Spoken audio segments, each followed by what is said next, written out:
Hey, Eric Sider here, and in this video I'm going to be talking about one of the most common phrases in permaculture that actually has a profound impact on how you deal with your land and the environment in general. And that phrase is, the problem is the solution. Now, that might sound like hyperbole or a throwaway line, just to get people interested or confused, but it is actually very important on your perspective of how you are working with the land, or particularly your judgment or emotions when dealing with any particular element. Because you see, the problem is the solution is a way of turning a negative into a positive or a disadvantage to your advantage. For example, if you have a snail problem, snails are decimating your garden, you could easily say, well, I don't have a snail problem, I have a duck deficiency because ducks love snails.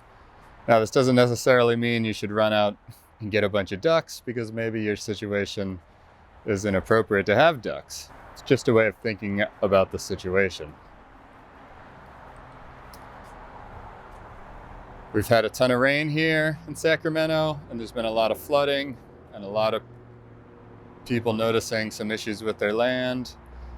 And so let's say you have a really wet spot, a really boggy area, somewhere that stays flooded most of the year. Now, you might want to do something different there. You might want it to be dry because you have an idea of what should go there or how you want to design the property. But the land's telling you this is a pretty good location for a pond or some really wet-loving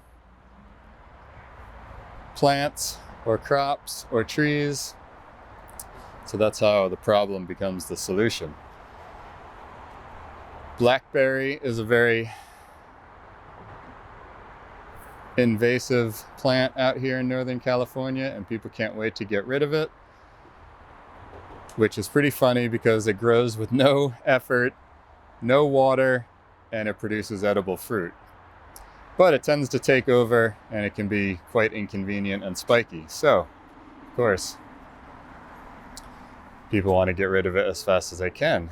But if the problem is the solution, how do we work with blackberry to our advantage? Well, you can take advantage of that sprawling, spiky characteristics of blackberry and use it as a natural pest deterrent for your fruit trees. So if you can get in amongst it, plant some fruit trees right in the center of a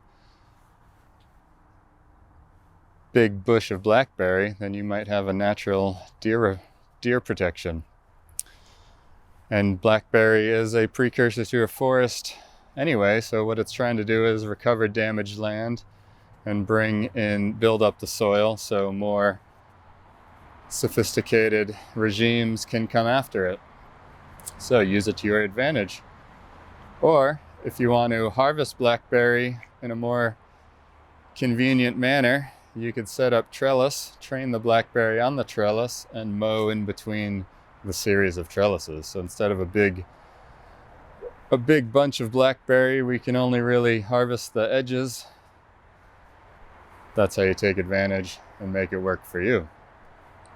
Now, for my specific situation here, all these plants that we call weeds now are exploding.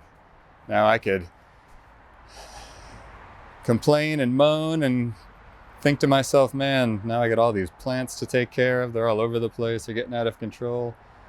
Or I could look at it as I do and say, well, that's just chicken feed and compost material that I don't have to do anything but walk out my backyard to harvest. So check this out. So here we are. All the seed bank that was in this soil coming alive now. A lot of wheatgrass from the straw mulch that I brought in. but there's also all kinds of good plants. So here we go. I got a whole field of compost and chicken food that I didn't have to plant. I didn't have to do anything for it, just growing on its own. These will naturally dry out and become carbon if I so desire. So, the problem is the solution is just the way you look at the land. As Bill characterized permaculture once as a keto on the landscape, so use the energy of your opponent against them. So use the energy of the sun. Get that free food for your chickens. All right, as always, permaculture shirts, sweatshirts, kids shirts now, and if you need consultation or design, links for that will all be below. All right, thanks so much for watching, and I will see you next time.